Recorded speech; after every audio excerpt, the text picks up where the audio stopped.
Hi students, as we discussed in our last video that is about a basic in terms of insurance.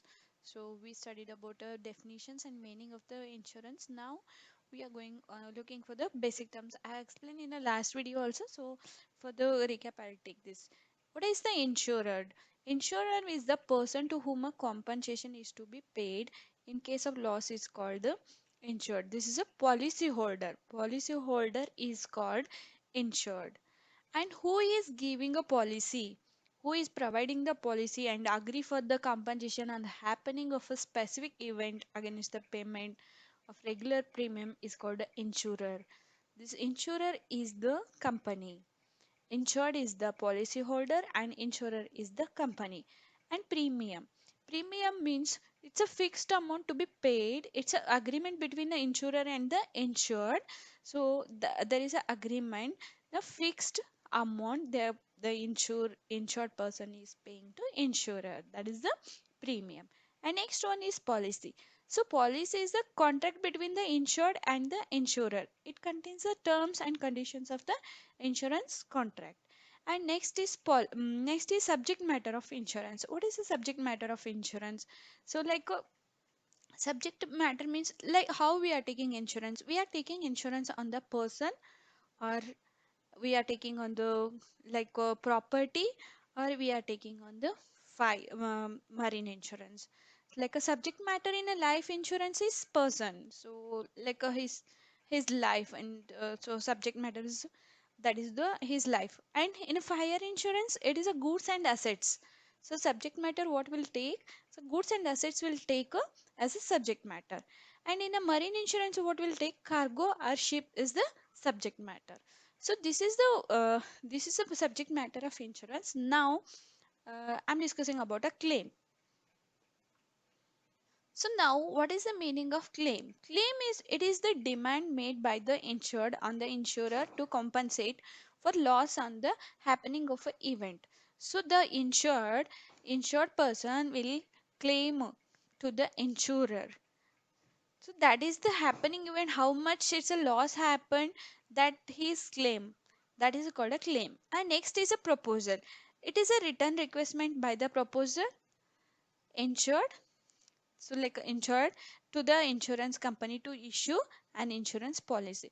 When he is taking the insurance policy, insured, what he will do, he'll take the proposer written request by the proposer, the insurance company to issue and insurance policy. These are the basic terms of insurance. Now we'll see there are some principles of insurance. They, in the contract it will be mentioned that what are the principles are we need to follow, the means from the insurer and from the insured person. So we'll see what are the principles of insurance. So first principle is, so first principles of insurance. And first principle is principle of utmost good faith. So those two persons should have faith on the policy, like the insurer and the insurer condition. So we'll see first one, what is the principle of utmost good faith.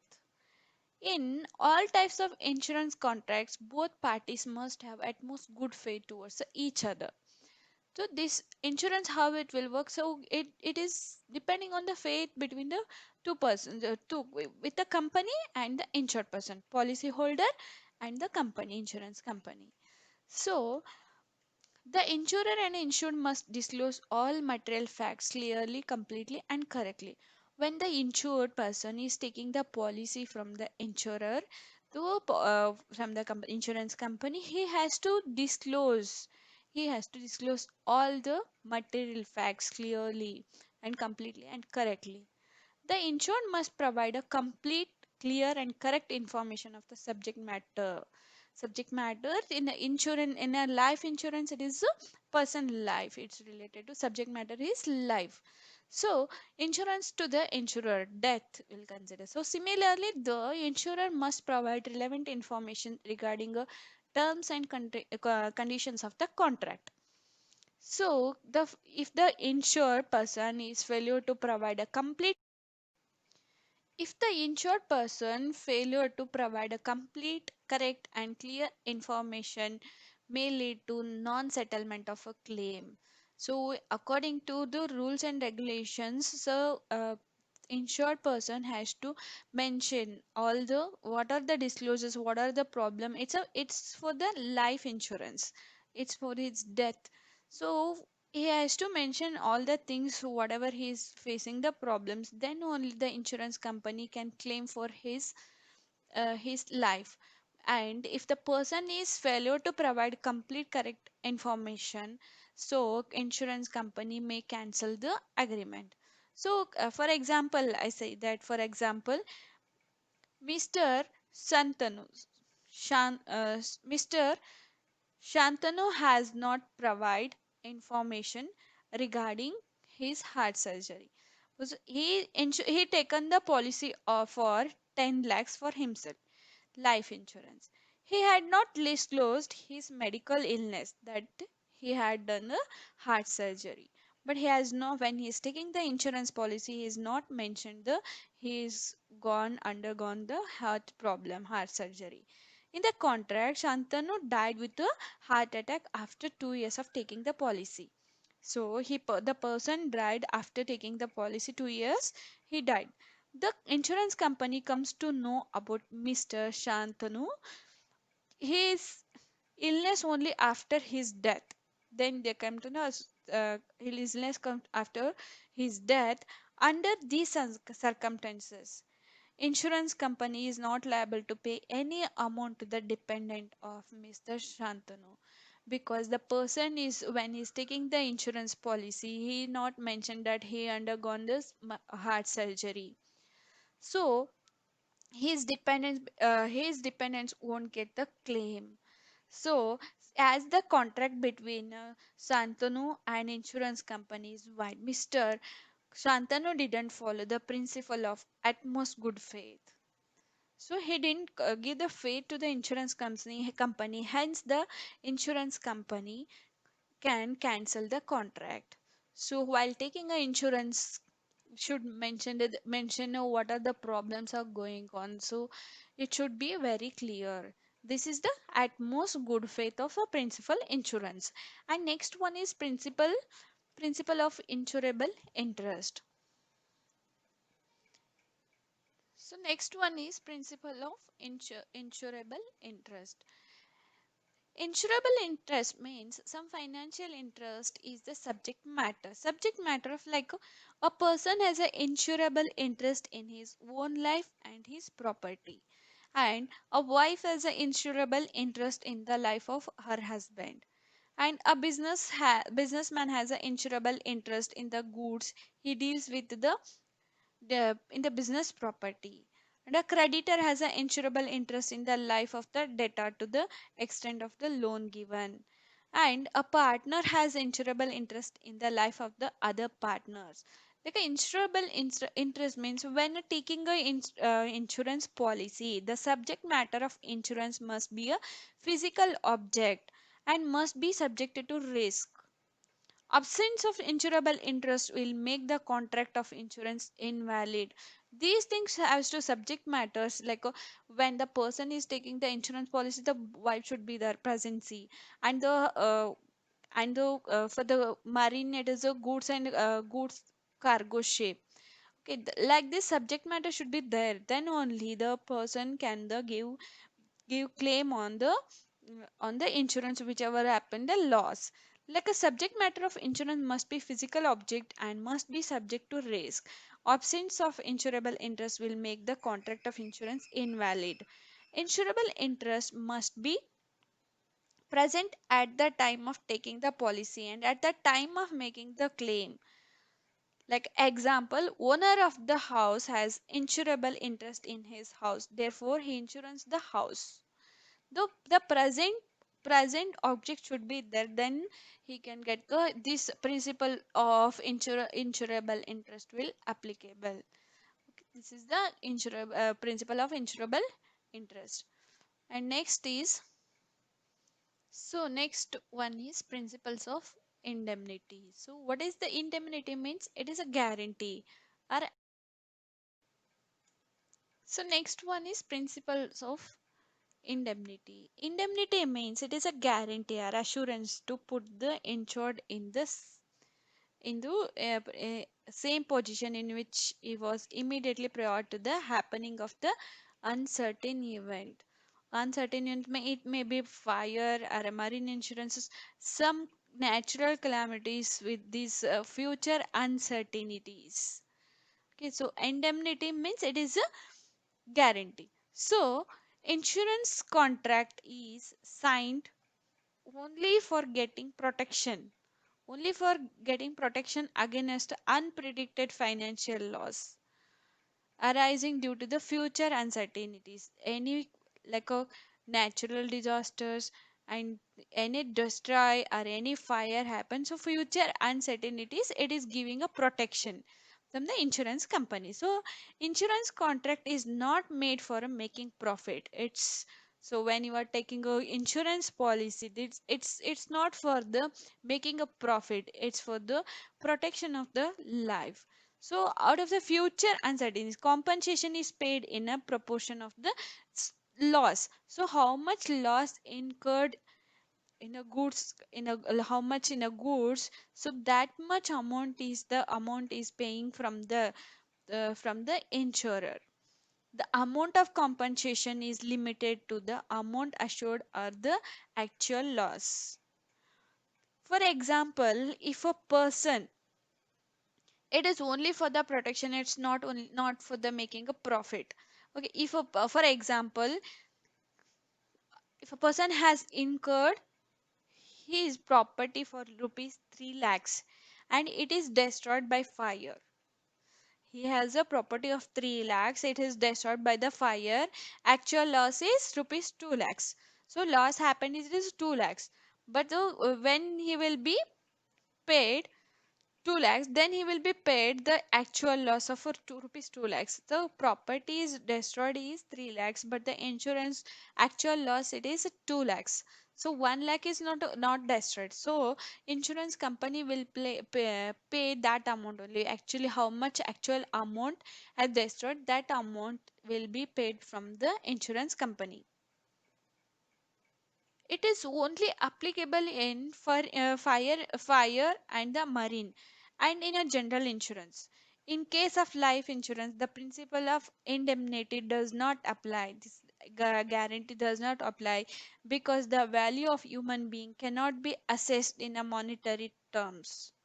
Like how we are comparing the destroyed goods we have claimed and we recorded that much amount, but it is not going to happen with the a life insurance. So so in case of death of the insured, the actual sum assured is paid to the nominee of the insured. This is the principle of indemnity. So next principle is principle of subrogation. So what is the principle of subrogation? So X gets his plant and machinery insured with the insurer for rupees 1,50,000. After some time, plant is destroyed due to fire. So X claims the loss from insurer. Now the insurer gets the right over the destroyed plant. So there is an example. This is the meaning of the subrogation. When the insurer gets the plant and machinery, it's insured rupees 1,50,000. After sometimes the plant was destroyed. So the insurance company will full amount claimed by the insurer to the insured. Later on, the right left over the destroyed plant is has a rights by the insurance company. So for example,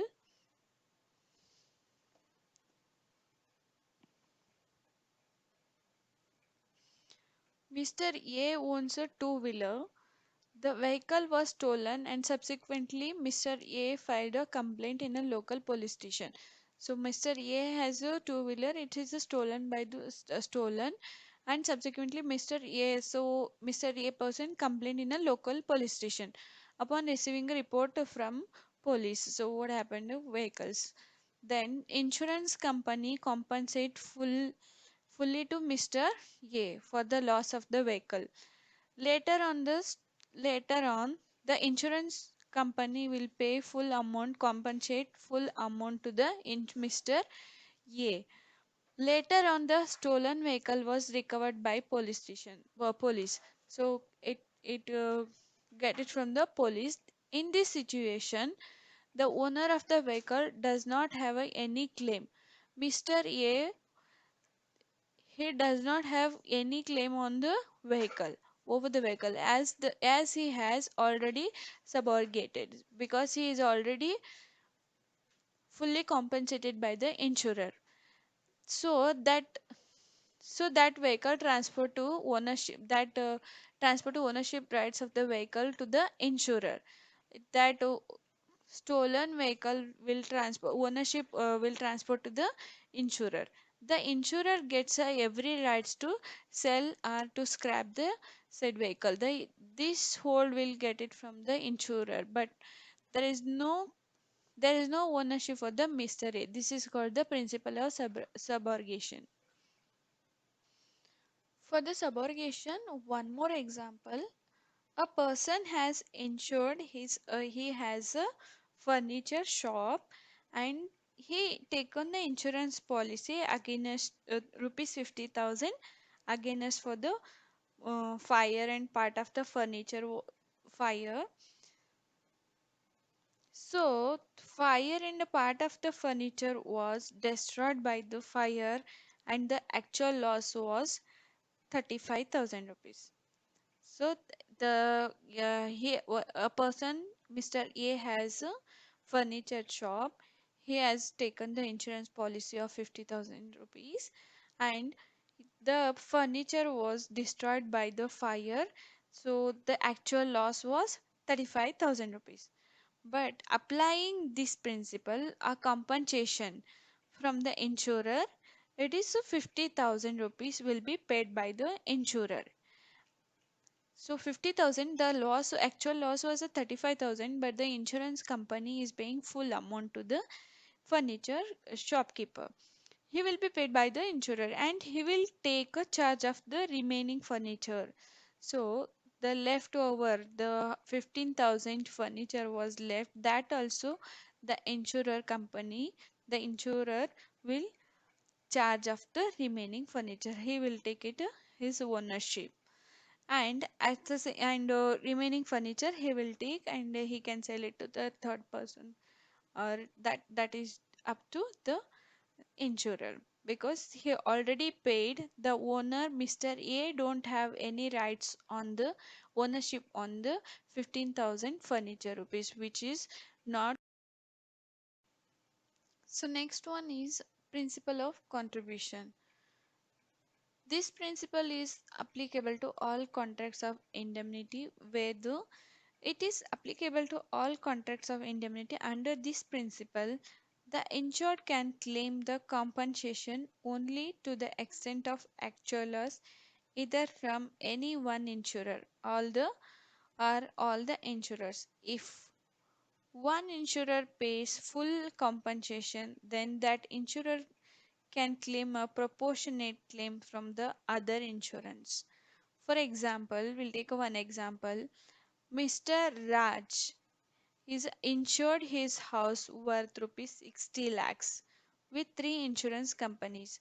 He has taken a 60 lakhs rupees is the policy is having, and with three insurance companies, that is A company limited, 10 lakhs is taken, and from the B company limited is taken a 20 lakhs, and C company limited he taken a 30 lakhs rupees policy. At the time of loss incurred, the compensation will be paid by the insurance companies in the ratio of 1 is to 2 is to 3 ratio. You know, A company has 10 lakhs. 10 lakhs policy was there, and in a B company it was 20 lakhs. So two ratios. And company C has taken 30 lakhs insurance, so it becomes a it is a three ratios.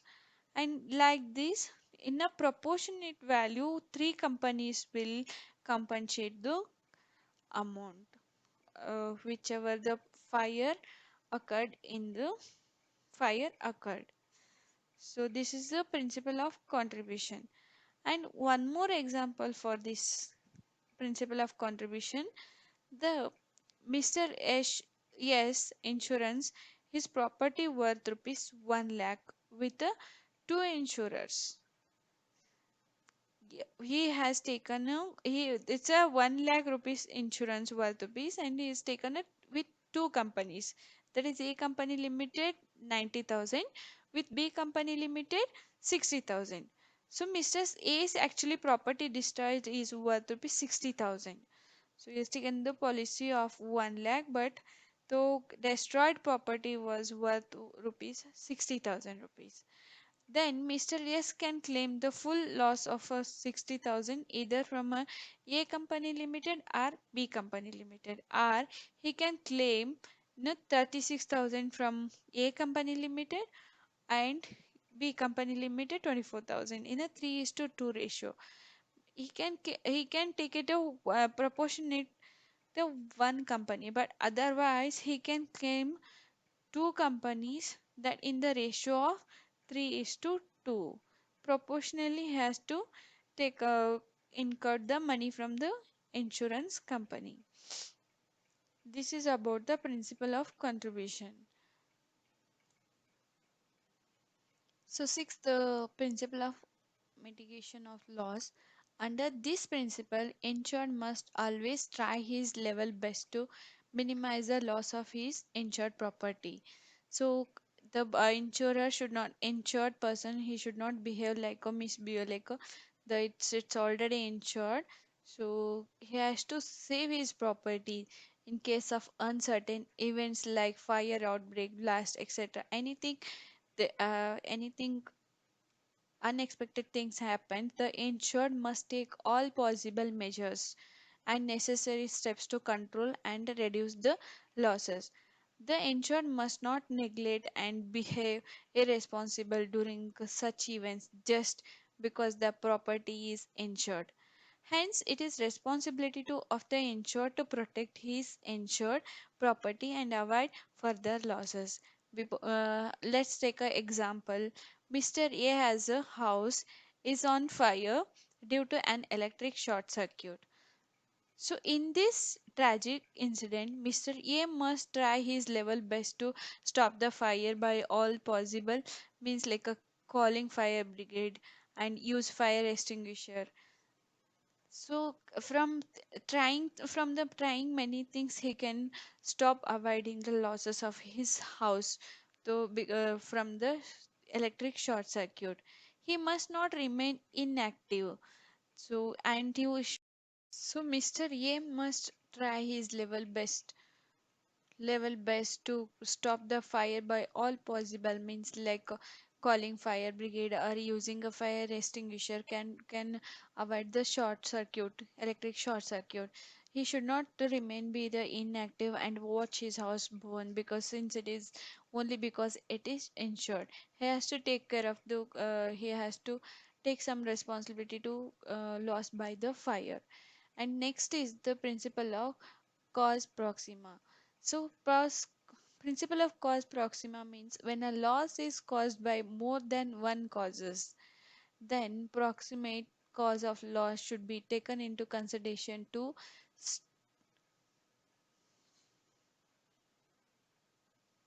taken into consideration to decide the liability of the insurer. The property is insured against some causes and not against all causes. In such a case, the proximate cause of loss is to be found. If the proximate cause is the one which is insured against, the insurance company is bound to pay compensation and vice versa. So, like for example, we'll see. So, a house was insured against the risk of theft. So the insurer insured has taken against the theft. He has taken the insurance policy There was a theft in the house. There was theft in the house, and before leaving, the house was set on fire by thieves. So, and there was a theft in the house, and before leaving the house was a fired by thieves. Now, there are two causes of loss: theft and fire. And the nearest cause of loss was fire, as the house was insured against the theft and not by a fire. The insured will not get any compensation from insurance company for loss by fire, but he will get the compensation for the property lost by theft. The principle of cost approximate, though the insurer has taken the insurance policy for the theft, but it happened simultaneously. The one side it is a theft, and one side it is the fire, house was set on fire by the thieves. So but fire is a nearest problem, but still the insurance company compensate from insurance company only lost by fire. He will get a compensate for the theft only, compensation for the property lost by theft. He won't They won't compensate for the fire, because the policy is taken against the theft. This is the principle of causa proxima, and these are the seven principle of insurance. Next, we'll see the types of insurance. So now we'll see types of insurance. First one is life insurance, and second one is fire insurance, and third one is marine insurance. So first we'll study life insurance. In life insurance, under life insurance contract, the human life is insured against a death, old age, sickness, accident, etc. So against these causes, the insurance policy will be taken. So life insurance contract is not a contract of indemnity, so guarantee. The insurer has to pay defined sum on the maturity of the policy. The sum has to be paid after the death of insured or at the expiry of the term. So it may the insurance policy will be taken for the in a fixed years, means expiry of the term, then the fund will mature, and otherwise in between death caused uncertainties happen, so it's a life insurance, death happened, so that amount will go to the nominee of the insured person. Next is life insurance is not for the person who passes away, but it is for those who survive. It is the responsibility of everyone earning member to guard against the events that could affect the family in the unfortunate circumstances of his masses. Thus, having life insurance policy is a very vital. So, definition, now we'll see the this is the meaning of insurance. Now we'll see the definition of insurance. Now we'll see the definition of insurance. Life insurance can be defined as a contract where an insurance company undertakes in a consideration of regular payment of premium to pay certain sum of money to the assured on maturity of policy or death, whichever is earlier, maybe yearly or half yearly or quarterly, the premium will be paid to the insurance company. So this is the definition of insurance. Now we'll see types of life insurance policies. What are the policies are coming under insurance, life insurance policies? So types of life insurance. First one is whole life policy. In this, under this policy, whole life of a person is insured. He'll be paying. The insured cannot receive money from the insurance company till he is alive. After his death, only they'll get the money to his nominee. So, in the insurance, the rate of premium is normally low. In the means yearly, monthly, quarterly, or half yearly, it is going to be paid the premium amount. The money becomes payable on the death of insured person to the nominee or for his family, are the legal thereof deceased policy holder. So he is the whole deceased policy holder. For them, they'll get the money from the insured insurer. This is the nominee will get the amount. This is a whole life policy. Means till his Allah he won't get any fund from the insurance company. So after some fixed days, fixed date, then he'll get the some amount of pay. Okay, next is endowment insurance policy. So, endowment insurance policy insurance is taken for a specific period. Under this policy, the sum assured along with a bonus is given on the death of the insured to dependent or on the expiry of the specific period. So, the after is the death of the assured along with his bonus given on the death of the insured to dependent on the expiry of the specific period to the this is the endowment insurance policy. Then next is a term insurance policy. So term life insurance is the most cost effective form of life insurance. This type of life insurance provides financial protection to the nominee in case of policyholder dies during a policy term. Term insurance policies provide a high life cover at a lower premiums. For example, premium for rupees 1 crore, term insurance cover could be as low as rupees 490 per month. These fixed premiums can be these fixed premiums can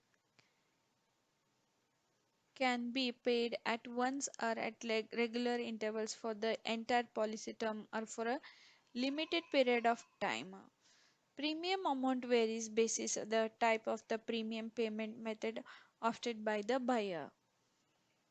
So next one is an annuity policy.